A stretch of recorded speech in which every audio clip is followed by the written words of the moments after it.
Thank you for tuning in. Don't forget to check out the Burnham Project on Substack. You can get Burnham podcasts. You can read my blogs and all sorts of cool stuff. It can even be sent right into your inbox. You can also watch us on Rumble and YouTube. We like Rumble better, but you can also watch us on YouTube. You can also find Burnham Podcast anywhere that you find your favorite podcast. Don't forget to like, share, subscribe, click the little bells, the Rumble button, whatever the service has to offer. Click it, do that, follow us, tell people about us. Thank you very much. Burnham Podcast has a new advertising partner, introducing doggybagtreats.com. Tail wagging delights for your furry friends. They've got all types of collars and leashes. They've got all natural treats, things like minnows, chicken hearts, freeze-dried beef loin. That may not sound good to you, but your dog's gonna love it. They've got all natural baked goods, things for fresh breath. They've got peanut butter, banana oat, pumpkin, cheddar bacon, and other assorted treats.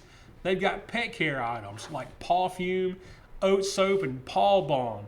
You can also make wholesale orders. Burnham Podcast listeners can get a discount by entering the code Burnham01 at checkout. Now back to the show. So you ever been offended? Heard a song lately that said some mean words? That's what we're talking about in this episode of Burnham Podcast. Me and my buddy Kris Pyle. He's back again.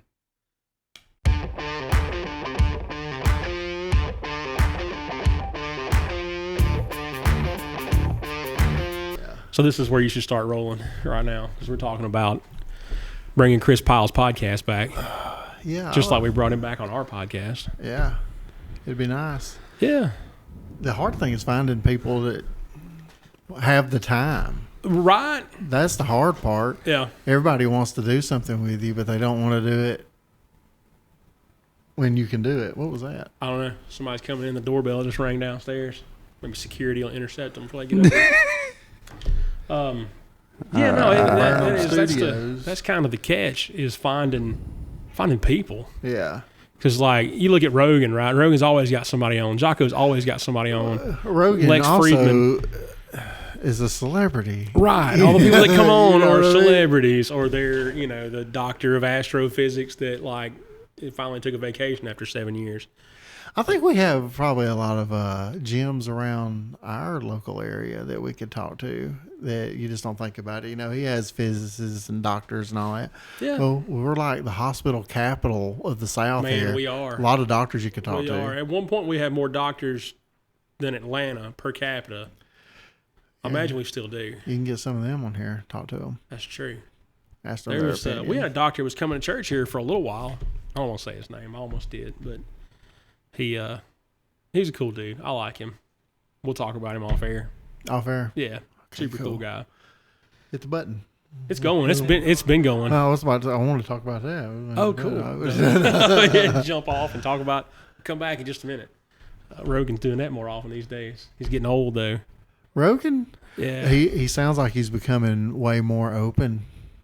He does. His last couple of guests, I think I've mentioned it to you guys. Ever since Jordan Peterson. Yeah. Well, when you watch somebody like Jordan Peterson, like Rogan's got to know Jordan Peterson's smarter than him. And Jordan Peterson now understands that Jesus Christ is his Savior. Mm-hmm. And he's come to grips with that and gotten past, he is no longer leaning on his own understanding. Right. So Rogan's got to be like, well, if it's good enough for him. But he had that conversation with Hulk Hogan. That was a good one. Yeah, it was. Really good. It was. Like Hulk Hogan, he sounds like he has such a very tender heart about him now. Yeah. You know what I mean? He just don't sound like the guy you would think he would be. He's 70 years old, too. Yeah, there's that. But, yeah. But he just sounds like so kind-hearted and was very sincere. I told the guys at work, I'm like, I just listened to Hulk Hogan witness about Jesus Christ to Joe Rogan. Wasn't that cool? It was pretty awesome. Yeah. It was really awesome. But Rogan's not just rejecting this stuff anymore. He used to be like, well, that's dumb. Young Earth, blah, blah, blah. Show me some evidence. He used to go pretty hard against it. Yeah. And now he's almost taken up for it here and there. Yeah. Like he's saying that religion in itself is a good thing. Yeah. Well, you got to understand, people have been religious since the dawn of time, whatever that looked like, whatever part of the world you were in, and the Mesopotamians tell the story of the Great Flood. Mm-hmm. They weren't Christians, but that's still part of their history. But people have always worshipped people have to worship something. You have to. Yeah. There's got to be something, all of this is not an accident. Not at all. Yeah.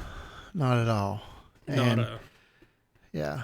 I don't know. I think he's been very open to everything else. Yeah. You know what I mean? Yeah. So it's like one of them deals, you're just waiting on him to make his rounds around to it, just to give it a try. Yeah. Yeah. And you always hope, as far as, God goes and our places in the kingdom, none of us are above anybody. Right. But from the flesh standpoint, it sure would be cool to see Joe Rogan become a Christian and see what kind of effect that would have on everything he's involved in. Well, you see people, and they all of a sudden they decide that they're Christian. I say decide. It happens to them.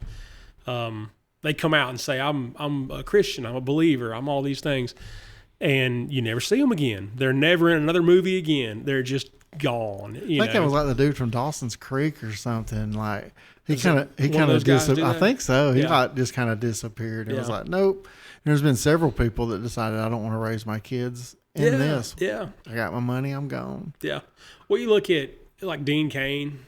You don't see him in things anymore, and he done Unsolved Mysteries there for a little while. Yeah, some but animal it's not, show or something. Right, but it's not like he ain't Superman anymore, No. And then you had what's the guy? He's been around here some, Kevin Sorbo, and he was never like a huge star, but he was Hercules, right? He had the Hercules series. Oh yeah. He's a believer now, and he's got his own production company going and all kinds of stuff, but it's not to that level anymore. So you kind of get run out.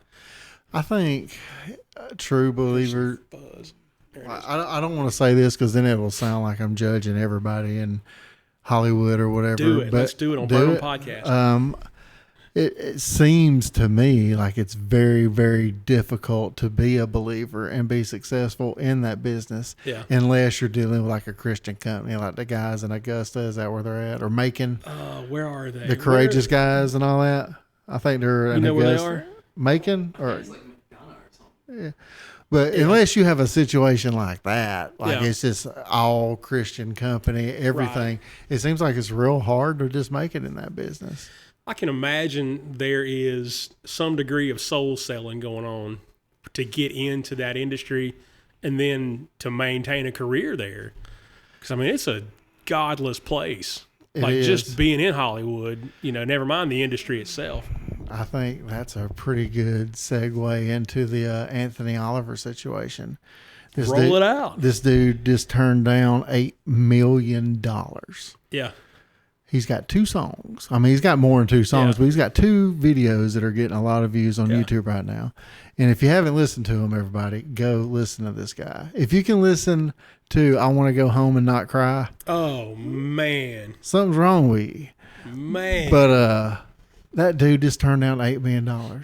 Like he sees what happens to people and he's like, nope, not going to do it. Oh, the guy wants to live. He's got 40 acres and a camper in Virginia. And that's all he ever wanted. And he's got it, and that's good enough. That's cool. What do you I got nothing bad to say about the guy. I can't say anything bad about it. Yeah.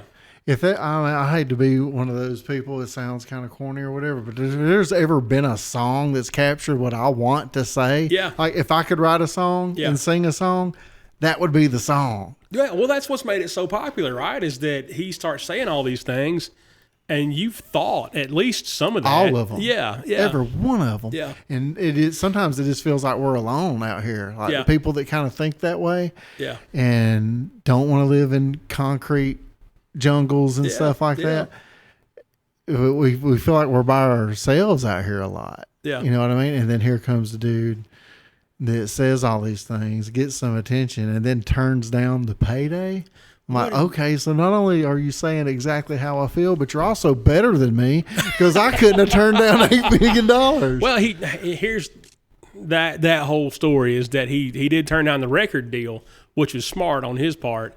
He's making a ton of money off of his the sales of his but at the same time he's not locked into. He could still walk away anytime he wants to, and we'd never see him again. Well, that's kind of becoming a normal thing, too. Yeah. But he's not locked into this contract. Like John Rich said that had he signed a contract with a record company, we never would have heard that song. It would never come out.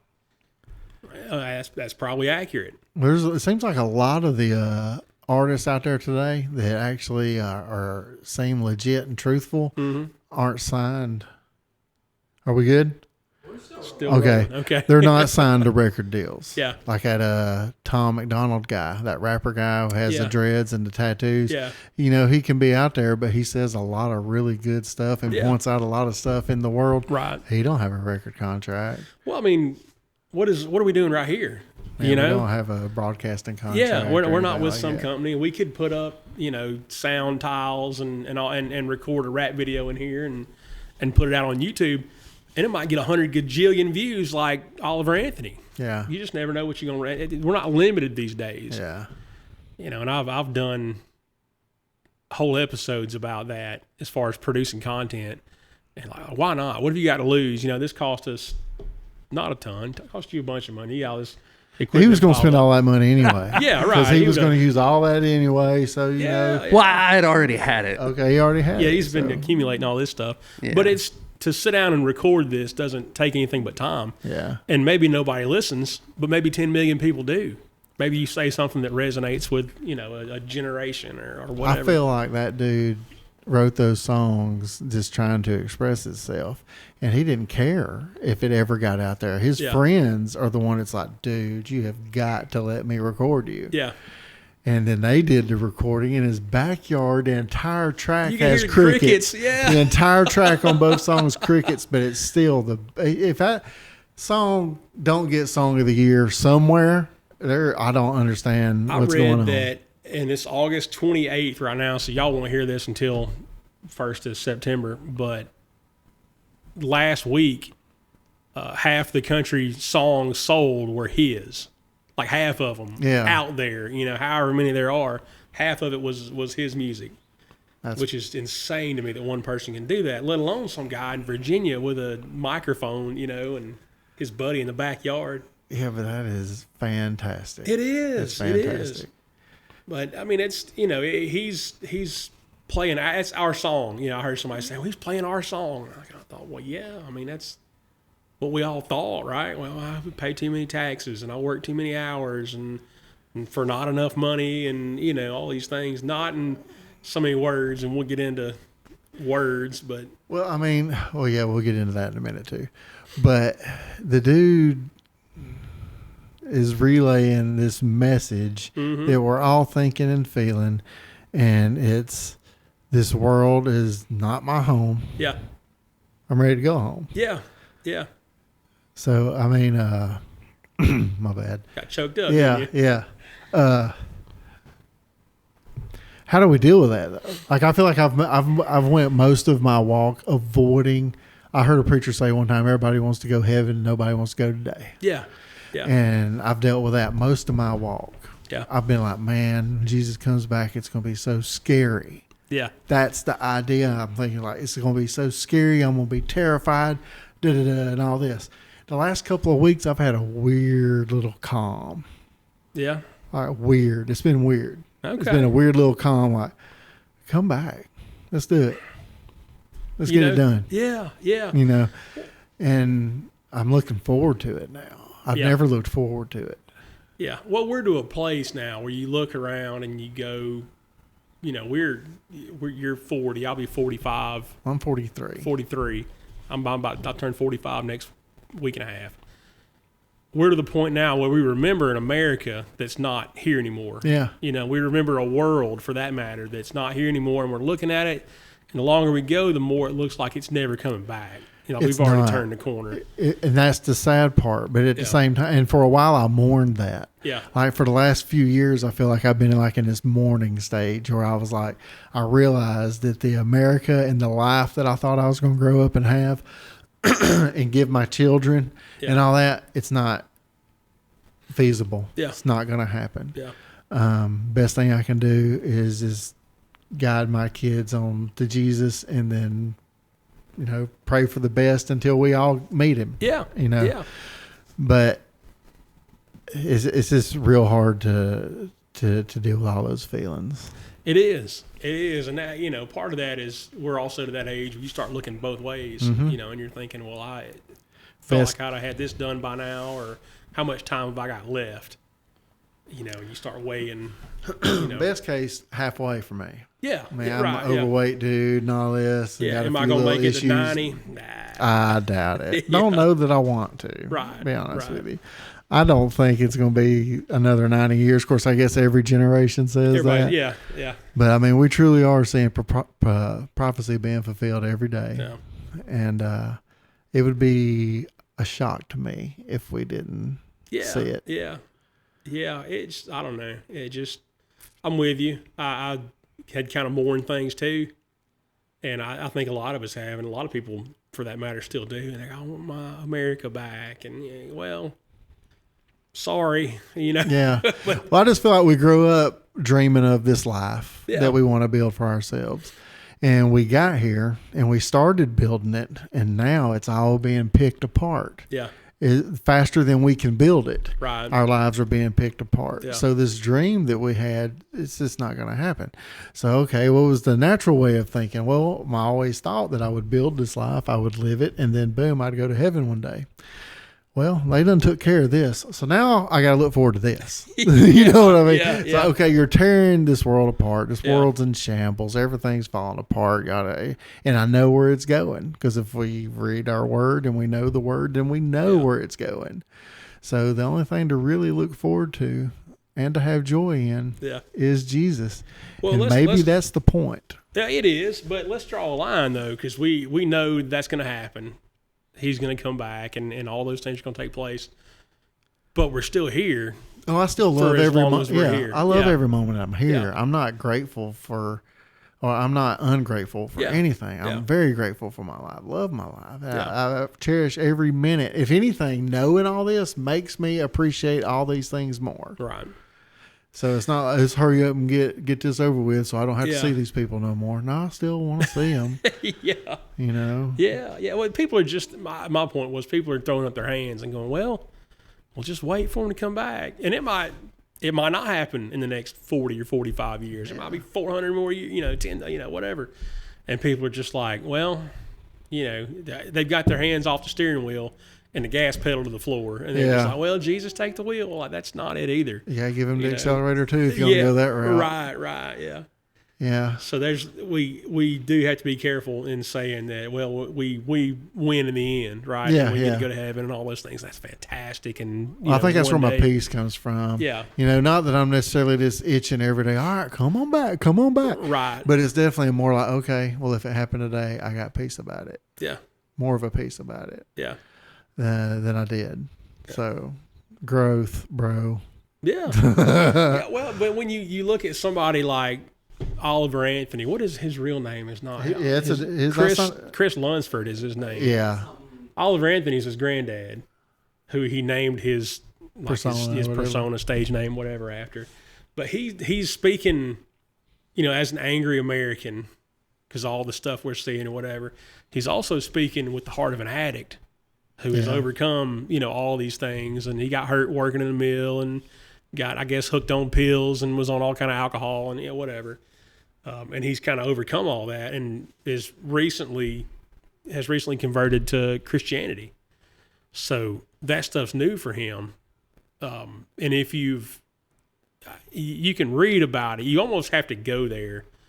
What they call the Great White Ghetto, which is like the hill country, like Virginia, West Virginia. I've seen Kentucky. Documentaries. Yeah. The wonderful whites of West Virginia. Yes. Yeah. Yeah. Those people are real. That's a real thing. It's pretty wild. Yeah. And then you got I read a great book. It was called Hillbilly Elegy.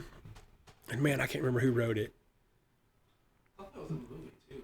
I think maybe they did make a movie about it. But it wasn't, we used to do a bunch of mission work in a little town in West Virginia.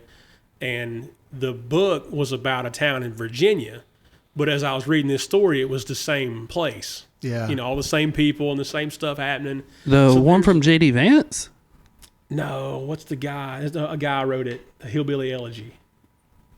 I'm looking at the book. What's the name? J.D. Vance wrote. That's I always say Jenny. Yeah. J.D. J.D. That's the guy. Yeah. Yeah. He tells a fantastic story. So that's where I said all that to say that's where Oliver Anthony's from, right? So like, there are people and it's a different culture up there. It's a whole different world when you go into these places. There are people up there that are like, the mine closed down or the factory closed down, and they live in what used to be the mill village or the mine village, whatever. And now they're kind of like, for the last 30 years, it's been like, well, what are we going to do next? And they just haven't moved on. And they're not less intelligent. There's just nothing there like to do. There's no tomorrow. They're almost like an island tribe. Yeah. You know what I mean? Like they've been secluded to their own little world for so long. They're not really, I guess you would say, a part of civilization. Yeah, and they're happy. That was the funny part, because I pull into this poor little town and I think, golly, how sad. They're not sad. They're happy people. There's just not, there's not a new mill coming in to give everybody a job. Yeah. They're not opening back up the coal mine, and it just, I don't know. But they're joyful, I don't know, I guess, but they, with their life and what they have. I think I can understand that, though. Yeah. Yeah. I think I don't know, the older I get, the more I long for that. Almost bought a house up there a couple of years ago. Yeah, I mean, you know what I mean? Like, it's like, why am I so wrapped up in wanting all this stuff? Yeah. Working like the dude singing about working himself to death overtime for no money. Why? Yeah. Why? Yeah. So we can buy another thing or have another thing or whatever. And it's like, wow. If you can be happy with less stuff, by God, that's the way to go about it. Yeah. Yeah. Well, you think about like your job. You work at a job that has some of the guy's name on the front. Yeah. You know what I mean? Like, how many of us do that? How many of us have done that? And there's nothing wrong with that, but you think, well, why don't I work for Kris Pyle, or for Oliver Anthony or whoever? I could do that and maybe I'd be happier. I've spent most of my adult life fighting that feeling. You know what I mean? Like, I always have this, if my job doesn't fulfill me, it's time to move on. Yeah. And then I go to a different one and it fulfills me for a little while and then it quits fulfilling. So then I move on. Luckily enough, I have the skills that allows me to do such things, but it's not a great thing to do. You know what I mean? Yeah. And the older I get and the more I think about it, I'm like, man, I've wasted so much time worried about the wrong things. I'm sitting here trying to get the most fulfillment out of my daily job, when if I was really just doing what God wanted me to do wherever I was, I would probably be plenty fulfilled. Yeah. More than likely. Yeah. I don't know. It's tough because you don't always get the job like that you thought you wanted when you were a kid. I did one time. I got to do what I wanted. I did too, and it totally destroyed my dreams. No, is that the one? I have been a trucker, but that's not what I want to do when I was a kid. That was my thing. I got to do it, and I was like, "Well, this is cool." For a day. Yeah, a little while. I got to see some stuff, and then I was like, "Man, if I turned around and went home right now, it'd take me 2.5 days to get there." Like, okay, this is not for me anymore, and then. But yeah, I mean, but we're looking to the wrong thing to fulfill us, I guess. Because, I did the same thing.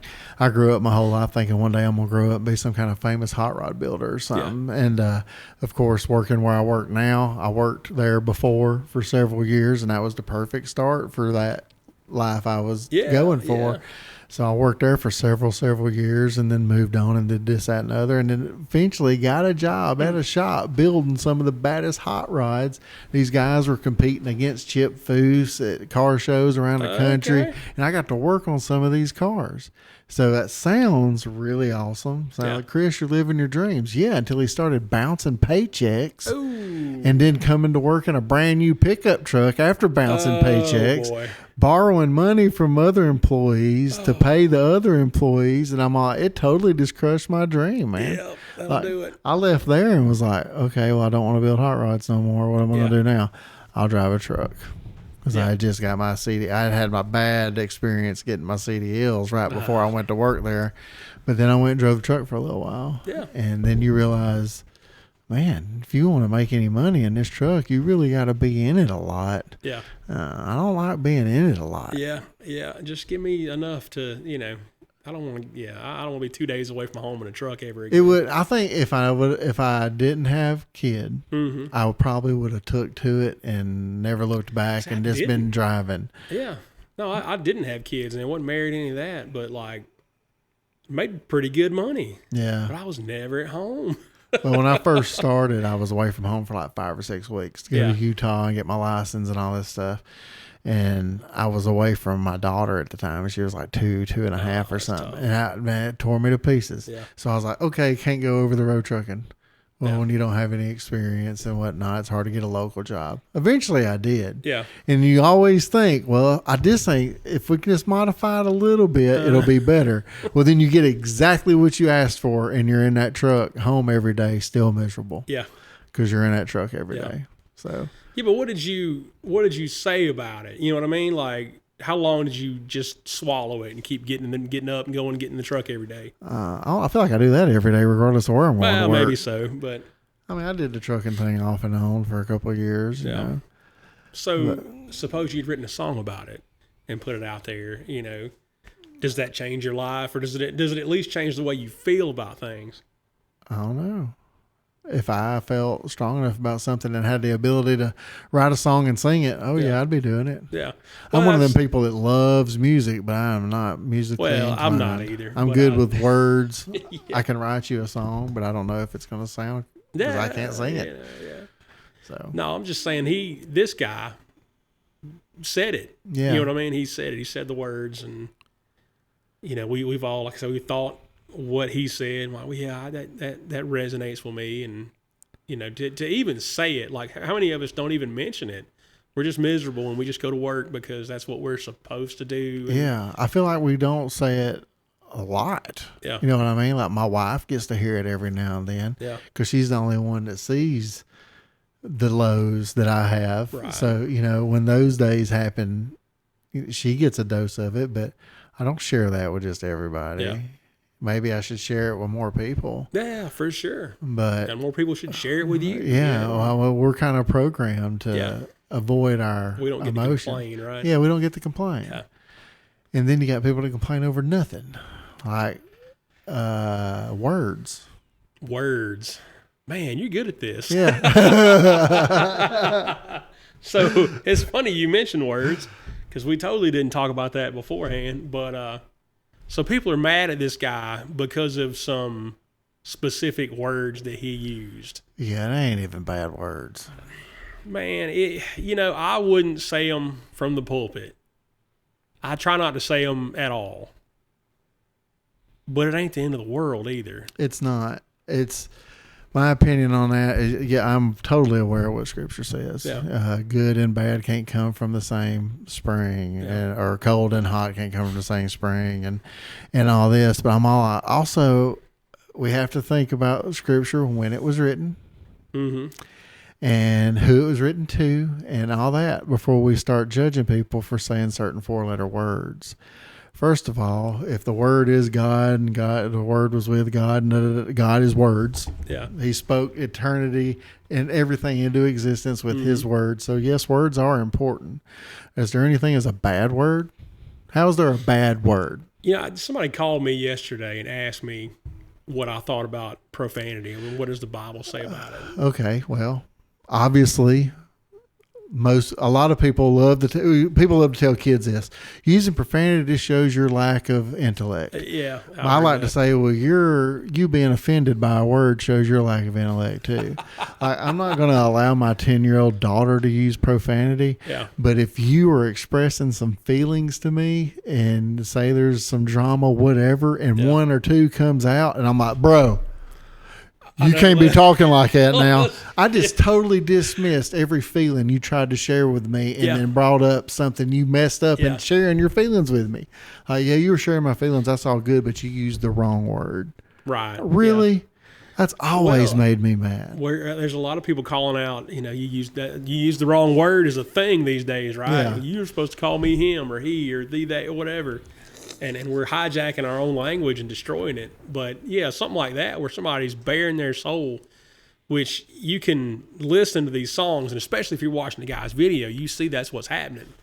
I don't feel like there's some people that think he's a phony and he's putting on whatever, but I don't feel like that's the case. I'm telling you, because I know people like this guy and people where he's from, and it just doesn't. For him to say these things, I'm like, well, yeah, that's his life. Like, that's country songs and rap songs used to be the same thing, just in a different neighborhood. Yeah. And that's where he's coming from. Well, when people judge that guy like that, it just shows me that how they would judge me. They just won't say it to me, but they'll say it because they'll say it about him because he's just some guy on the internet. Yeah. But if somebody is dogging this guy for saying that word, I'm over here thinking, have you met me? How long have we talked? Yeah. Have we ever had a conversation? Yeah. I clean it up for this. I appreciate it. I don't talk like a sailor or anything, but, also, again, I'm an adult. Sometimes things happen. Well, and this guy, where he's from and his life experience, he's recently come to faith. Yeah. That's the story, at least. Maybe nobody's ever told him you're not supposed to say those things. Yeah. That this is all new stuff for him. Or not supposed to, as far as that goes. But yeah, maybe he's never heard it. You shouldn't say that. Yeah. Or you shouldn't. He mentions God's name a couple times, and they're like, "Well, he shouldn't have said," and no, he shouldn't use the Lord's name that way. Maybe he doesn't know. Well, I had this thought on my way here because I listened to both the songs to getting freshened up on everything, and I'm all like, you know what?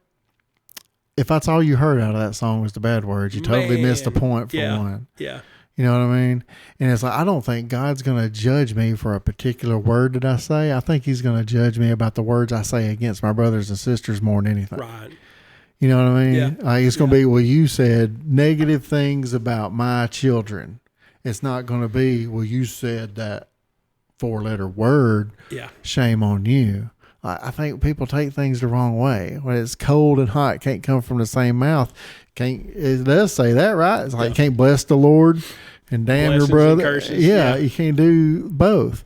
That's what it means. It's not a particular word. If you look back the origin and go back far enough on all these words and break them down, they don't mean much of nothing. Yeah. We've put the stigma on the words. Right. Now, I say all that to say, please don't let your toddler say like the F word and stuff, because that for some reason that does kind of offend me. Mostly because I start thinking, who of you makes one of these little ones sin? It'll be better for you to put a brick around your neck and jump in the water. You know what I mean? Right. And I'm all like, man, these people are just so proud to let their little kids run around talking like heathens. Yeah. Yeah. I saw a TikTok the other day where a lady had her he might have been 8 or 9 in the backseat of the car, and she had Biggie on. And he didn't know she was recording him. He's in the back seat flipping birds. Putting it down. And she goes, hey. And he puts them down. And I'm all like, what did you expect to happen? Yeah, you put it out there. You made that happen. You're riding around with your little child listening to Biggie. Yeah. Like, I love Biggie. Yeah. I love Tupac. I love whatever. all the 90s gangster rap. I grew up listening to all of it, but I don't ride around letting my kids listen to it. You can't, man, because what you put in is what's going to come out, right? Especially at that age. Yeah. They just do it because if mama put it on the radio, it must be okay. Yeah, exactly. But here's a little side quest, though. So one of my heroes in the faith, a guy named Martin Luther, the German one, he was famous for his use of foul language. He thought the Pope was the Antichrist and let him know as much in no uncertain terms on many occasions. I don't have a problem believing I'll see Martin Luther in heaven one day. And that's not to say that what he said, the words that he used are okay or not, whatever. But, well, even nowadays in Germany, in Europe, like you met a European person, man, they have uses for cuss words that we couldn't possibly imagine. They're it's like an Olympic sport over there. Oh, yeah, they're good. But it's a cultural thing. You're welcome, Tango. It sounds so thing. Classy too. They just roll it in there. It's tough in the German, but in the English, they're good at it. But it's a cultural thing in a lot of places. The words don't mean the same thing there that they do over here. We're not, offended. And same way that I had I'm gonna be careful here because people that I know him. He's a pastor in a European country who was here doing some fundraising for his little church over there, and invited me out for a beer. And I was like, I'm good with that, but you need to understand that if some of these people in these churches you've been going to asking for money see you, they're going to close their checkbook on you and walk away. And he was like, well, what are you talking about? And I had to explain to him that, this is Georgia. Not that Georgia over there where pastors drink beer. This guy's not from Georgia, but people got a mindset about things, and some of it's cultural. Is the well, point. I know when I did the youth group stuff and all that, it's like I wouldn't drink beer anywhere in Rome, out in public. You know what I mean? And it's like more or less it's out of respect. You know what I mean? It's like I'll just avoid that conversation. It's not the end of the world if I don't drink a beer with my dinner. Yeah, I'll do that like in Kennesaw or something. And you don't want to cause somebody else to stumble. Yeah, right. Maybe whoever this person is not. Maybe they struggle with alcohol. Yeah, and they don't need to see you at Applebee's with 9 empty beer glasses on your table. When it comes to the profanity thing, though, like, what do you think would be the worst thing you could call somebody back when Jesus walked the earth? What's the worst thing you could say to somebody? The worst thing you could say to somebody is, I don't know. Satan, you devil. How serious would they take that? Pretty serious? That's pretty, yeah. Yeah, Jesus did that. Yeah. Yeah. Well, that was part of the conversation I had yesterday, was that I could hurt your feelings without saying a single cuss word. I could rip your heart out. I could eviscerate you with words, and none of them be what we think of as profanity. Yeah. So where's our heart? Yeah. And you shouldn't be flippant with your language either. Because everything's got a place and a season, and there's a way that we're supposed to conduct ourselves. I shouldn't tear you apart with my words. Yeah, yeah. But to say, well, which one of those words would I not be allowed to say? Do I have to put 8 of them together before you can't say, this particular thing? I don't know. I don't want to condone. I'm not going to condone it either. No, I know, but it's it's that line that we have to tread and go, well, it's bad to say bad words, but but it ain't that bad. Where do we get off being so offended? It's easy. If I'm offended by something you did, it puts me above you. I'm better than you, right? Because you said those things that hurt my feelings and offended me. When at the end of the day, offense is a choice. That's hard to swallow, because I want to be able to point to things and say, well, that's terrible. I think you can be mad about things like injustices, or whatever. I get pretty upset when I think about somebody killing their unborn baby. But I don't think that's not the same offense as you saying something mean to me. Like today, somebody heard, it was a Twitter thing, as a matter of fact. Somebody, I guess, read my bio on Twitter, and they were like, oh, you're a pastor, I bet you touch little boys. Well, like, I'm not offended because this guy's got 19 followers on his burner account. And don't know you from Adam. Right. No idea. Not offended in the least. I could have been. I could have decided, well, that's offensive, and I'm going to fight with this guy on Twitter. Well, that would have been stupid. Yeah. I'd have been offended and stupid. I don't get where we get off being so offended. I don't know. Like, what you do in your life is not enough of my concern to be offended about what you're doing. And I also don't get this need everybody has to be affirmed. Yeah. You know what I mean? Like, I don't need you to affirm a thing in my life for me. I don't understand where the world is starving for. We know what the problem is. We know. Yeah. And we'll never be able to just tell them. Yeah. Because then we're just trying to beat them over the head with the Bible, right. Christians, yada, yada, yada. But all we can handle is how we react to things. And we know what's right. And these people are looking for something that they're never going to find in this world, but they're going to be very deceived because somebody's going to come along and give them a counterfeit version of what they're looking for. Mm-hmm. And it's just going to doom them, man. Yeah. Yeah. Well, you look at, it's a fact that you get a dopamine hit when you open up your Twitter, your TikTok, your Instagram, whatever, and you have notifications. It's good. So we get some of that, and then we need more of it. So then we, raise the bar or whatever, do something a little bit crazier, and we get more of them. But you can't ever get enough. But it's because we're trying to fill, and it sounds cheesy to say, the God-shaped hole in us.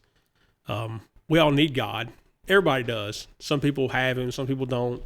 Some people have him one day, and some people never will. But they're all basically have the same void, and we're trying to fill it up with something. And maybe it's affirmation, maybe it's attention, or social media response, or whatever, but nothing's gonna do it. No, So we chase the next thing, whatever the next thing is, and it's sad. Do you ever realize that? I mean, do you realize that in yourself, or do you see any of that in yourself? Less, as I can look back and see things like my Facebook memories. I look at my Facebook memories, and I thought, man, I was having a bad day when I posted that, and I was looking for a dopamine hit. Mm-hmm. So I put something out there, and it got a bunch of reactions, and I felt better for 7 seconds. Yeah. I know I've typed out lots of things to post and then realize that's what I was doing and then not post it. Yeah. And hypocritical of me, I see other people do it all the time, and I'm like, you're so basic. Like, why are you posting this? Why are you just trying to get attention? I'm thinking, oh, I wanted that same attention last week. Mm-hmm. I just didn't hit post. Yeah. Yeah. No, I type and delete all kinds of things. Text, everything. Yeah. I think, man, if my pastor said that, what would I think? Well, then I probably shouldn't say that. But I think I think there's some room for something different, though, because what's been happening, or what we've been trying for however many years, don't seem to be working that great. I mean, discipleship has fell off in the church. I'm holding up quotations for people who can't see us. In the church, discipleship is nothing now. Yeah. And I to me, you'll never convince me that a majority of problems among believers is the lack of discipleship. You can't pinpoint the problem in the world because we can. It's lack of God, and all these other problems you can think of in the world falls under that lack of God. But within believers here, it's kind of a different situation. Yeah. Well, and I look at somebody like Oliver Anthony, and I look at Donald Trump, and as a Republican, we expect Trump to be a Christian. They got to be a Christian too, right? Well, Trump needed us to believe he was a Christian. So who did he get? He got all these pastors to come in there with. He got the snake oil salesman. He got Paula White. He got Kenneth Copeland, and he got all these the dollar bill wagons. club. Yeah. So I'm thinking about somebody like Oliver Anthony, who 2 weeks ago was some rando in West Virginia, and all of a sudden he's famous, and he's talking about God. So how long is it going to be until Todd White goes up there and starts pulling on his leg? Right. You know what I mean? And I'm like, man, I wish I could talk to that guy, and he's got this much biblical knowledge. Like if I could talk to him before they do. Well, you're wanting to preserve that natural organic spirit that he has. Yeah, yeah. Which, there's people on our own street that need that too. Has that, yeah. Yeah, and we're like ready to run up to Virginia and help this guy. But the thing is, we know Oliver Anthony's. I mean, we meet them every day. Yeah. They just don't have a song on YouTube. Right. Us men don't have a whole lot of support because we don't talk about things. Yeah. So this guy actually says what we're all thinking. Mm-hmm. So maybe a few of us can actually be like, hey, I feel like that too. Maybe we can talk about it. Yeah. Well, like I said, we don't get to complain, right? We talk to our wives some, and those types of things. And if you've got a good one, she understands. But like, we don't go to HR and complain. Not really. It just doesn't happen. I mean, I do complain. I ain't gonna lie. I do complain a lot in the shower. It do be that way sometimes. I do complain. Yeah. But my wife, she gets most of it, all of it, for a majority, and she takes it very, very well. We kind of do that for each other. But how many things do we complain about to our wives that they can actually relate to? I don't think that is really important that much. And I also think that venting to your wife too much is bad too, though. Yeah. Yeah. Because if you come home every day and it's empty garbage onto your wife every day, eventually she's going to be like, man, I'm kind of tired of this. Yeah, I'm sick of this. You know what I mean? Like, just do something different. Right. So, but I mean, if you have garbage to dump out every single day, there's probably something going on with you that needs to be checked out. There's some greater need, yeah. But she's definitely the one that hears everything. Yeah, for sure. Yeah. I don't know. But discipleship has fallen off, though. It's a major deficiency in the church. We just don't do it. Somebody was asking me, I've been asked twice in the last week, maybe it's a sign about a Wednesday night service. I thought, well, there ain't but a handful of us here to go to church, and then your Wednesday night attendance is always lower because some people work till 6 o'clock, 7 o'clock, whatever. They got stuff going on, and so if we cut our tiny church in what might be a third for Wednesday night, is it still worth doing those things? Maybe it's not a church service. Maybe it's something else. Are we maximizing what we're doing here by only having church one day a week? Is some bigger church maximizing what they're doing? They've got $1 million in the bank, and they've got a nice big sanctuary, and they got Sunday school, and they have Awana, and they have all those things. But is there something else they could be doing discipleship-wise? Well, if they have enough of a cushion, they ain't got to worry about maximizing much. Yeah, they're not stressing anything. Right. I think when we get to the end of this journey and we look back on things, if we have any regrets, it's probably going to be the not putting this before all the other things. Yeah. You know what I mean? That's like you listened to a good preacher yesterday, didn't you? Yeah. I just feel like that all these things that we are consumed with and busy with on a daily basis, every day, the majority of the things that rule our minds is not important at all. That's fair. I mean, I'll say that to the majority of things that rule my mind, because I'm always subconsciously got the God thing going on 24/7. Yeah. But me spending however many hours in the evening scrolling TikTok doesn't matter. Playing Call of Duty doesn't matter. Yeah. Like, are all these things justifiable? Yeah, I can justify all of them. Right. I worked hard today. Yeah. I deserve to sit here on my tail and just stare at my phone and zone out for a minute. I've done this, that, or the other, so I deserve to do this, that, and the other. But the reality is, I don't deserve squat. Whoa. I don't deserve any of this. Yeah. But we love to make victims out of ourselves. Mm-hmm. That dude has Oliver Anthony, he made no victim out of himself. He takes it on the chin and just keeps doing what he feels like God wants him to do. Yeah. And I pray he keeps doing that. Yeah. I hope I get better at it. Yeah, no, I do too. There's always room for improvement on that, because I catch especially as a pastor, I catch myself going, well, I could be studying right now, as opposed to whatever I'm doing.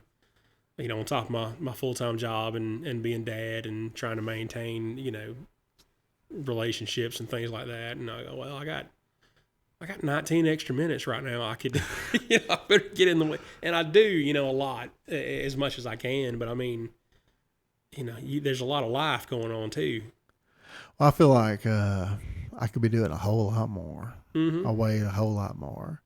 I work hard. And I don't feel like that's something men should be really gloating about. I work hard. Yeah, you're supposed to. Yeah. You know what I mean? Right. The old comedian has a joke about parents. It's like, well, I'll take care of my kids. Yeah, you're supposed to do that. Yeah, that's the minimum, right? That's the minimum requirement. Having a job, yeah, you're supposed to do that. Right, yeah. I think it's just become so many people don't work now. Yeah. Well, now the ones that are getting a sense of pride about some themselves. Badge of honor. Yeah. Yeah. And it's like, I'm glad you're working. Right. But that's what you're supposed to do. Yeah, yeah. God, there's a line though, man. The one that kills me is the guys that are like, I worked 86 hours last week. So you saw your family none. Yeah, right. Yeah. You spent zero time with your family. You don't have any hobbies. You don't. You worked a lot, and that's great. Maybe you have a lot of money. Maybe you should sell your 5 jet skis. Right. All the stuff you're making payments on, get your finances in order. And I'm going to get ripped about that one, but. Well, what about the people that don't work? Scripture says, if you don't work, you don't eat. The lazy man can starve. Yeah. But if you start having that kind of attitude towards things and actually telling people that, you will be a mark. You will be canceled. You are a heartless, ruthless human being.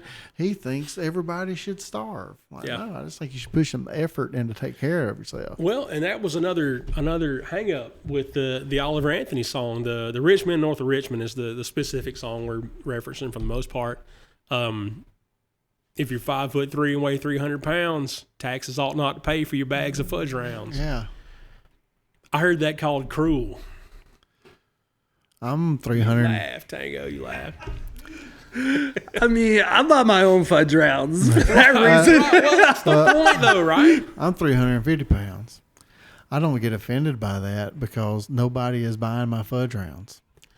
That's the important part. Oh, he's talking about fat people. Yeah. No, he's talking about sorry not. people. He's talking about lazy people. Yeah. There's different kinds of people. Yeah. You know what I mean? I'm an overweight guy, but I'm active. I work. I get out every day. I'm doing something. But yeah, I'm still an overweight guy. Yeah. We all know who he's talking about. Yeah. We all know who he's talking about. But that comes back to choose. We want to be offended. And that's the thing, right? I don't care that he mentioned God's name, and I don't care that he said those couple of cuss words. But that's the thing. That's the thing I'm upset about is he talked about fat people. Okay. Wasn't talking about fat people. I used to go to church with a guy that told me if you get offended, it probably means somebody just told you some truth that you don't like. Bada bing. That's all being offended is hearing something that is true and you don't like that it's true. Yeah. That's all it is. That's it. You can get people can lie and make you offended, of course. But right. I would say in today's culture, the people that love to scream "I'm offended" more often than not are people that I don't know. They don't have any room to be offended. First of all, they're not really contributing anything to this world but being offended. Right. You're offended now. What? Okay. Yeah, I don't know. I guess we've rewarded being offended. Like we've created this entire victim class because you get attention now if you're offended. Like we said a minute ago, if you're offended, that means you're a better person than somebody else because they said these mean things and they're not as nice or as good or as virtuous as you. We talk about virtue signaling. And I look back at them though, I'm like, no, you're not better than me because you're offended. You're weaker. You know what I mean? You're more concerned with other people's lives than you should be. Yeah. You know what I mean? If you're not feeding people and helping people, then they're none of your business. Right. That's the only business anybody you have of anybody else's. Yeah. Is to help them. Yeah. You don't get to tell them how to live their lives or how to think about things or whatever. Right. You know. Even we do, so then we can be offended. And even still, if I'm feeding somebody now so many times. Now you feel like you have the right. Well, yeah. If I give you a sandwich, I get my phone and I gotta go like, look, I gave this guy a sandwich, and then now we're. I thought you were going a different direction with that. But we can go that one too. But I mean, it's look how good I am because I gave this guy a sandwich. I've seen that too. Yeah. And that's very shallow. Yeah. Very shallow right there. You starving, last thing you need is somebody's phone in your face. Yeah. Gloating that they're giving you a sandwich. Yeah. Just put it in his hand and walk away. I was going to say, once somebody does something for you, then they feel like they have the right to be offended or tell you what to do, what to say, stuff like that. No, if I give you something, if I give you a gift, you can light it on fire. It's yours. Right. I'm probably not going to give you anything else. But if I give you something and make it yours, it's not any of my business what you do with it after that. I don't think the government has the same theology. I don't think they have the same philosophy on that at all. No, they're a whole different. That's where I'm kind of going. Yeah. It's kind of like the thing is, we give you welfare. You got to vote for us. We buy your fudge rounds. Right. We buy you fudge rounds. Yeah. You keep us in the fat house. Yeah. Well, that's the idea. It became, I guess, a situation where we can vote for a living now. Yeah. Vote for the guy that's going to give us the stuff. Yeah. And people have realized that now, and they vote for these people because their name is on the check when it comes in, or it comes from their department or whatever. But yeah, we've created this victim class, and we've created these professional voters, which is never what this was supposed to be. No.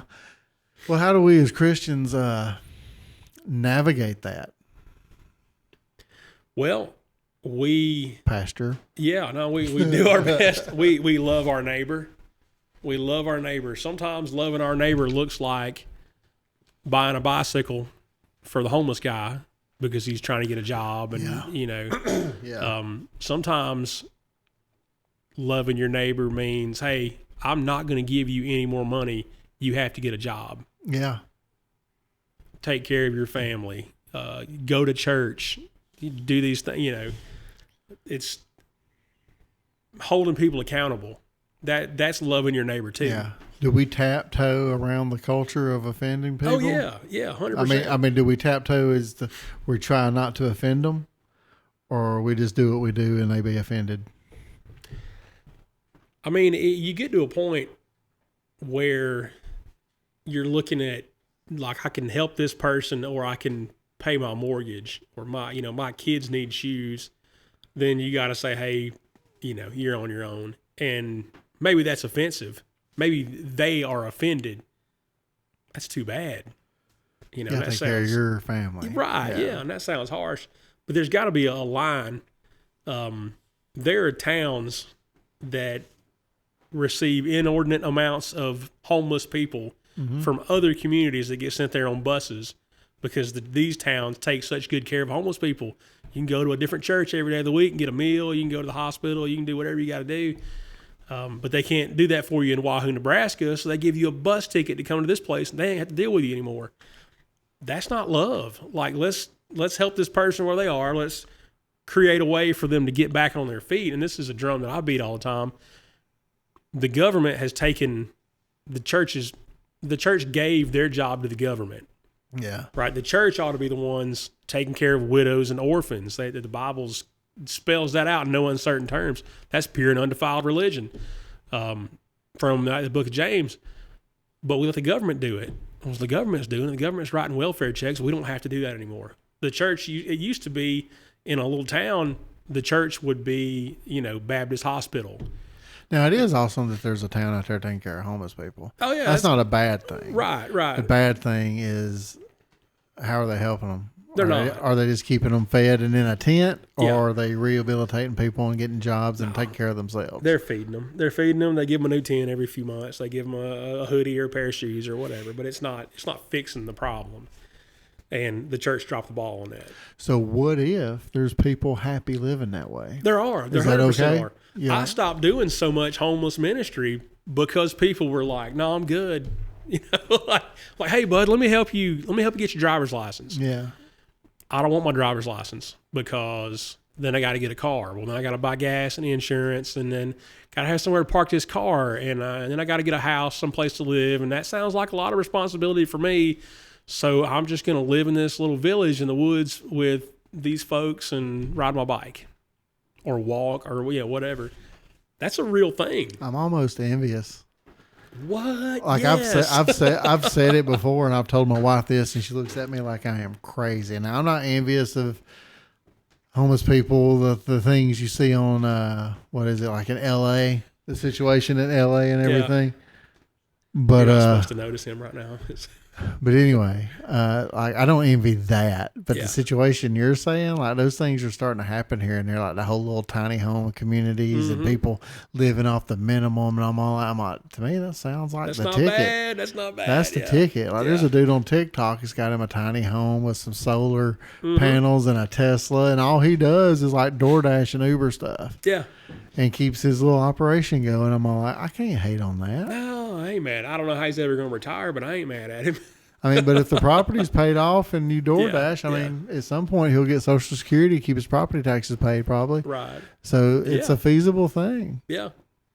No, there's people living in vans, and it's a nice thing. There's YouTubers and I think we've said that before. It used to be if you didn't have a good job, you'd live in a van down by the river. Yeah. Now, if you save up a couple $100,000, you can live in a van. You can live in a van down by the river. Yeah, but I mean, there's people that do it, and that's a different thing though than living in a tent village and being homeless. And if you're doing that by choice, and a lot of people are, it's not so much a thing here, but out west, it's a pretty big deal. Tom Green.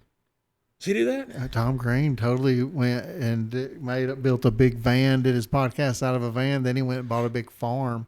And now he has a farm in the middle of nowhere, and he has a podcast studio in his home. Oh, yeah. Yeah. Huh. Yeah, he wasn't the first podcast. He wasn't the first person to call it a podcast anyway. He wasn't the first person to call it a podcast, but he was doing a show out of the basement of his house. Yeah. Before podcasts were invented. Yeah. You know what I mean? Yeah. So you could say he's one of the pioneers. Yeah.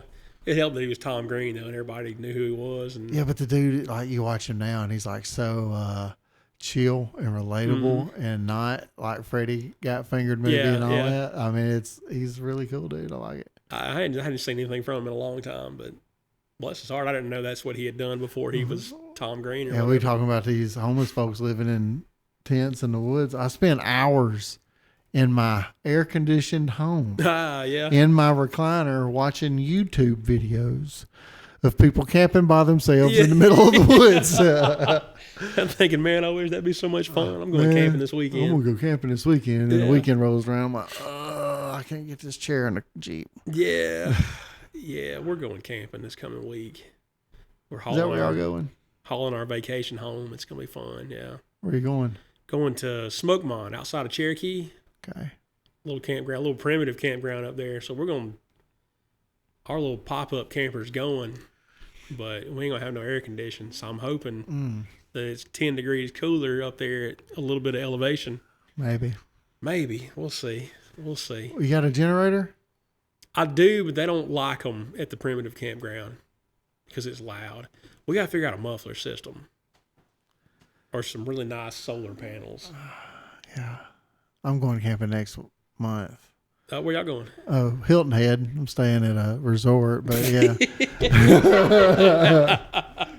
We're going to rough it. Yeah. Oh, man. So rough from the Hilton. Yeah. It's going to be so rough from the Hilton. You're going to Savannah pretty soon, aren't you? I am. Yeah. We're going to Savannah that Friday. Yeah. And I'm going to Thursday. Then we'll end up at Hilton Head Thursday night. Hilton Head. Played golf at a place on Hilton Head one time. Oh, it's nice. The place I stay at's right there by the course. Yeah. This was, what was it? Crescent Point. It's one of People Arnold Palmer's listening know I'm places. not a baller or anything. I go on one vacation every couple of years for 3 days. Expedia Well, and credit cards. we helped some people move, and they bought us. They were like, "Let's buy you a round of golf." And we played golf. It's me and my brother. Let's buy you a round of golf. I said, "Okay." So we asked for a round at the cheapest place on Hilton Head, and it wasn't much more than you'd pay to play around here, but it was still the nicest course we ever been on. So we roll up in there with I had a 94 Oldsmobile 88. This would have been in about 2010. 2009. I took an 85 Oldsmobile 88 through a telephone pole when I was 16. Oh, there you go. Yeah. There you go. No, we got the paint peeling off this thing. And we roll up in this golf course, and I parked in between the Mercedes and the BMW. Looking like Billy Madison. Yeah. Or Happy Gilmore. There you Let's go. just run inside real fast. Like Happy Gilmore pulled up in the parking lot. Car smoking. And what you got, Tango? Cued the mic and everything. Now he can't contain himself. I was going to just say, I think I remember that one, but man, It was rough. oh yeah, no, you totally saw that car before. It was way back. The whole that wasn't even the paint; it was the clear coat. It had bubbled up off it. It looked awful. I should have just peeled it 90s off, models GM. Yeah, it was terrible. Great car. I drove that car everywhere, and I would still own that car, but it started leaking at one point, like through the back window. We could never find it, and water would stand in the back floorboard, and then I got mold at one point. It made me sick to drive it, so I had to get rid of it. I drive a Jeep. Mine leaks. I take the carpet out, so no mold. Yeah, you pull the plug out of the floor. And How let it was drain the out. golf? Oh, it was terrible. It was horrible. A horrible course, or you were horrible? A horrible course. It was impossible. It's one of the courses where you stand in the tee box and you're like, well, all right, I'm going to hit me a drive up here. And then Like you a par 7 or something? Yeah, you look out there and there's like no safe space for you to land your ball. Even if I could put it. Except for 4-foot square over here. Right, and there's no way that I'm getting the ball where it's supposed to go. But, yeah, it's one of those courses. I shot 122 or something. I don't know. But Golf's one of them things that I have a deep, deep, deep love for, but I suck at it. Well, you can't commit enough time to it to get good at it. Yeah. That's the hard part. Every couple of years, I'll get out there and be like, man, I want to like it. I want to love it. Yeah. I want to be good at it. Yeah. And I'll get out there and hit them, and I'm like, this is not for me. It's not going to happen for me. I mean, you went to the driving range because Yeah. we were both having one of those things at the same time. We went out to the driving range and hit balls, and that's been 2 years ago. That's the last time I hit a golf ball. Yeah.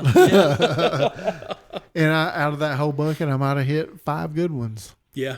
Maybe. Yeah. There were not a ton of good balls that day. And that one was one of them that had a computer, so you couldn't even lie to yourself about, that one was good. It landed over there. Oh, y'all didn't see where it landed? It landed No, it had straight. the little But laser no, line it's that got you a could dang see. computer. It's like, no, it hooked actually over there and hit a goose. Yeah. I went to Top Golf. It was at Stonebridge. Stonebridge, yeah. Yeah, they got a launch box out there that you can go They in got and- regular ones, and then they got the covered one with radios. Yeah, and you can play TVs music. You and talk all to that. Siri, and she dials up Hootie and the Blowfish for you and like whatever. Yeah. Well, I'm just now learning about this. It's a well kept secret, I think. none of us are ballers. We just know people. My brother was working there at the time, and I'd go in there. I was playing a lot of golf when Drew worked at the driving I would range. be too, yeah. Yeah, I was out there like twice a week, 3 times probably, tearing it up. I still wasn't any good, but we'd go do it. Yeah, we got to go out there sometime. He came and scooped fun. me up in a golf cart in the parking lot. I didn't have to carry my bag. Oh, yeah. He just pulled up, and I put it in the golf cart, and we rode over there and hit golf balls. Yeah. They got like little We'll do it. I lawn don't know you play furniture and golf. all that out there. You can Okay. chill. We should get a match between you and Jamie Vernon. You know, Jamie's a big time golfer. I would love it, but I'm so bad. It doesn't matter. We're gonna challenge him, and that's how we're gonna put this podcast on the map. It's going to be hard to be worse than me. You got it. Producer versus producer. Maybe we'll just do like a top golf thing. We won't do like a round of golf. All right, That way we can kind of set some goals and parameters, and you got a shot that way. I think I feel like I got a shot at on top golf. we got I've him. never played on a legit golf course. Have you not? I've played that golf course in Cartersville, which is like a par 3 The one or you can something. play with no shirt on, the Green Acres. Maybe, Yeah, yeah. I played out there in a football jersey one time. I've played there. I've played at the bowling alley in West Rome. Mm-hmm. That's so much fun. It is that little fun. Par 3 course. It is fun, but I've never played on. How am I? It would really be a Happy Gilmore situation if I go hang out at a We're dang doing country club. We're doing it. We'll play at Stonebridge pretty soon, especially Okay. since it's cooling off a little bit. We'll have to do it on a non-busy day. It's gonna be a tough we'll day. We'll go out there when it's raining. We'll play in the rain. You really want me? fired up. Nobody will be there. That's the best time to play. Okay, yeah, I'm down with Yeah. that. Okay, we can Play in do the that. rain. Just where you don't wear your Do good people shoes. want to out hear there. us talk about this? Is this I don't is know. this I was what they kind of want to hear wondering us a talk second about? ago. We shared a little bit, and we were talking about poor people a minute ago. Now we're like talking about the country club. How did that happen? How did we give him a foothold?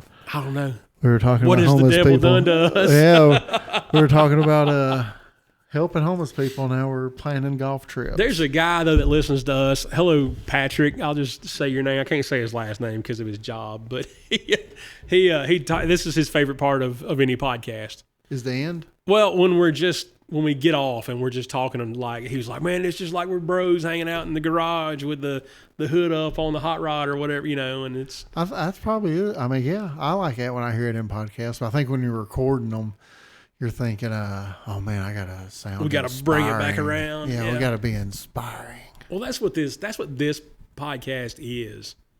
There's one going. My buddy's doing one right now, where they talk about all these things, deep theology and all this stuff, and that's great. That's fantastic. We should have those. But I didn't see a podcast out there where you could just talk and it was just conversational. And Well, that's the we have Rogan. some topics, but it's not like we're nailed and married to those. But yeah, it's the same. I stole Joe Rogan's Yeah, that's platform. kind of what Joe Rogan does. I think with Joe Rogan, again, he's a celebrity. You know what I mean? Yeah, You get 2 celebrities in a room, of course they got 3 or 4 hours worth of stuff to talk about. right. Plus, they have never spoke really before. You know what I mean? Yeah, a lot of I times mean, they you're in have. constant contact. I know we talk all the time. You put us in a room together, and like, all right, now we got to come up with an hour's worth of stuff to talk about that we ain't already talked about. Right. Well, that's the trick then, right? Is That's the finding hard something. part. Say, what have we talked about? And then you get on something you have talked about. You have to act like you haven't. Yeah. Like this is totally not something that we. That is brand new information. Yeah, I know, right? We were just hearing that now for the first time. All right, I got the crud. Don't get me sick, bro. It's not like sick, but every season is allergy season in Georgia, and we had a guy come out the other day and mow our field down, and I ain't been right since. Well, so what do you think about how much? Where we at? 10 more minutes. Okay. So where you at on the whole Fulton thing in Georgia? Arresting Holy Juliana and smokes. Trump and all that. You want to touch on that real quick? I mean, do Man. you really have an opinion? Yeah, well, we can do this in 10 minutes. We probably do. only need to do it for 10 Yeah, minutes. we don't need to get too deep into the weeds on this. I think that what's happening there is an injustice. I think we're arresting political opponents, especially his lawyers. Like I could see a place where you could feel like he said these things and this is what it meant, and you could arrive at that conclusion. You can't arrest people's lawyers, man. And more than that, I wish that it wasn't. I wish that it wasn't Donald Trump. I wish we could rally behind somebody else and say that it shouldn't be happening to that guy. Just because his ego is insane. Yeah. It's wild. And I don't want to be like, I'm on his side. I don't think he ought to be where he's at. But I don't want to be on his side, And I've done an episode about that before, too. But. Yeah. I mean, I think it's all a big facade, wamboozle, whatever you want to call it. Wamboozle. It's a Write circus. that one down. We got to recycle that later. Wamboozle. It's a circus. You know what I mean? Yeah. But here's the thing. I'm a little touched of the conspiracy stuff here. Okay. So why are they trying so hard? Like when I say we, I'm using quotation marks. If we believe that the election was rigged, why are they trying so hard to discredit him even more before the next election? If they can just rig it again, why would they even be concerned about it? Are we saying that it wasn't rigged? I don't know. Okay. Well, I really don't know. I'm just saying these are just thoughts that come to my head Yeah, I'm with you. when I'm digesting all this. You're trying to set BS. up a next episode, aren't you? Well, I'm That's just. what this is. I mean, there'll always be a next episode. Yeah. I'm just saying, when I'm digesting all this stuff and breaking it down, I'm like, why are they trying so hard to hurt the man when they can just rig the election? Yeah. And then I'm all like, well, okay, if they can't rig the election, what do you want to say, Tango's Tango? itching. No. I was just like, well, I mean, like 10 years ago, they were rubbing shoulders with him. They were his best friend. And now suddenly they hate him. But back to the arrestees, how about the only one who got stuck in jail who got denied bond? Harrison Floyd, the director of Black Voices for Trump, because the black vote has flipped and is no longer leaning Democrat. It's still 61%. So now they're freaking out. They're like, we got to keep this guy locked up. Yeah. Yeah. Because he was making waves. Now it's like, well, now you've really backed yourself into a hole and shown us you can't win without cheating. How crazy is it, though? It's insane. It's insane. And there's no way to put this toothpaste back in the tube, because if he escapes all this stuff and gets elected again and then throws all these other people in jail, what's going to happen next time one of them wins? Well, then, everybody on the right is going back to jail. And then when the next time somebody on the right wins, everybody on the left's getting arrested. And I think that I was like, the other day, I thought, man, he should have just arrested Hillary Clinton when he had the chance. And that would not have prevented at all what's happening right now.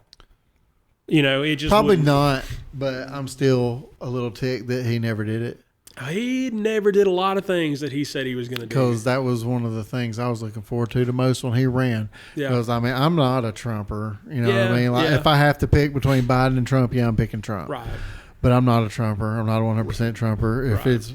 I don't stay and dwell in it enough to know everything about everything. I just Right. kind of go with my feelings. Yeah. And my feelings is I'd probably vote for DeSantis before I would Trump. Yeah. Just because I'm 100%. more impressed with how he's ran Florida during COVID and everything. He did a great job, yeah. But I'm not always Trumper. He's not our. I've said it on here before. He's not our savior. There's some people that worship that guy, and worship him. They're waiting on him to climb up on the cross and die for their sins. I don't get it. I don't either. But it's a fact, man. And it's other poor people. Yeah. I'm a poor too, so I can say it. Yeah. There's other poor people. Yeah. And they're the ones that thinks he's the savior. Oh my, Trump's going to save us all. Like, no, he does not He had care a about chance. you. He was in there. For He 4 was years. there. He had both houses on his side. He could have done stuff. Yeah, and when he ran the first time, I'm like, the guy from the TV show is running for president. You're fired guy. Yeah, You're fired. But then he said, because she'd be in jail if I was in the White House. Yeah. I'm like, voting for that guy. I Yeah. want to see her in jail. And then he gets in there, and like literally the first 100 days of him being president, I'm all like, what hasn't happened? TikTok, dude. Where she's still just out there doing her thing. Yeah. Why is Crooked Hillary running around still? She's not in jail. She's Right. not there. I'll put her there, Tango but I Trump didn't is put her back. there. Right. We need more of that. Man, more Tango Trump. We can do a So- whole episode. I guess next time, I'm going to put it in your brain now. I want to get your thoughts. What do you think about Roseanne Barr saying we ain't gonna have an election in 24? That's very I interesting. think she's going to owe Mike Malice, what is it, $1,000? Yeah, I think she's She going to have bet to. it was some money. She did. Yeah, bet. she made a bet with Mike Malice that they wouldn't. I don't know. There wouldn't be an election next time. Is she- Oh, is- see, he's on the side of I don't know if it's gonna happen. I hear you, and I hear what she's saying, but She's not the only one that said it either. Though. she's not. But Iraq had elections when Saddam Hussein was in there. Now, we all know how that went. Well, on So- our news, we were shown that they had elections. Right. So, but let's say, we have to define, I guess, what an election is. Are we talking about a free and fair election, or are we talking about An American an one election or where an American one? the one guy gets 99.9% of the vote? Well, how do you You know have what I an mean? election when you got one guy locked out entirely who's Well, the top of the That's what we're one looking side. at, right? And that's where I get to the point where I go, we can't back up from here, because they're talking about locking him out of the back. Like, can you delete somebody from back in the day? This happened. Now, Abe Lincoln got elected president and wasn't on the ticket in every state. He wrote in though, right? I don't know if he got wrote in or just had enough electoral votes in the states that he was in, but he wasn't on the ballot, especially in the southern states. He wasn't even on the ballot in a lot of the states, and he won anyway. Now, was that election rigged? I don't know. It was 1860. Who knows? But, probably. you Yeah, know, I don't. but can you freeze? It was a different thing, though. They had like 8 different parties back then, so it wasn't like you had to qualify differently or whatever. But but in 2023, 2024, to kick somebody off a ballot, that's dangerous. Well, I watched and I listened to when I was at work. I don't know if I sent it to you guys or not, but it was about the deal in Georgia, the voter fraud in Georgia. It's proof. It's proven. Yeah. It is proven. There is no if it could, if it would, whatever. It happened. There was whether who it helped or whatever. I'm not real sure, but there was voter fraud in Georgia. I will never have faith in another election unless it goes back to paper ballots. That's the hard part, right? So you don't have faith in the election. Well, do you even bother to vote? No. Right? Yeah, exactly. And I vote. I'll go in I'll there. be honest with you. I voted one time, yeah, and it was this past time. yeah. And You never voted that's the first time regularly? I'd ever voted. Oh, I vote for dog catcher, man. I vote on everything. But it's harder now. Like, I remember I had a thought. It was funny, and I think I even put it on Facebook. In 2016, I think it was 16, might have been 20. I went to the polling place, and they give you that little stylus pen. Yeah. And I thought they were handing me a cigarette. And my thought was, can I have a blindfold to go with that, before I go in here and face the firing squad that is the ballot? Like, let's get this over with, was kind of the thought. The older I get, the more I think this way. But I'm almost with the whole politics in general is render to Caesar what is Caesar's. Yeah. Like, just let them deal with that. That's more world stuff that I don't necessarily need to be wrapped up in. It is, but man, we got to wrap up. But it is, but we still have to be present as believers. Yeah. Whatever that means. Maybe it's singing from the rooftops or voting in an election where our vote will never be counted or whatever. We still got to be present. We can't just withdraw from the world because it's going bad. So, for better or for worse, we still got to be there. It's tough. I don't blame anybody who doesn't vote. If either, I had a big enough pocketbook, I could withdraw from the world and be by myself. Absolutely. I just can't go afford live up there that on van. 40 acres next to Oliver Anthony. I'd do it. Sounds like Absolutely. paradise to me. Absolutely. Well, we're going to jump off right here, but All right, Dan. keep all this stuff right here and we'll roll it back into the next episode. It's been a good one. Y'all have a good one. God bless you guys. We love you. See you next time. Thank you for watching Burnham Podcast. Don't forget to like, share, and subscribe.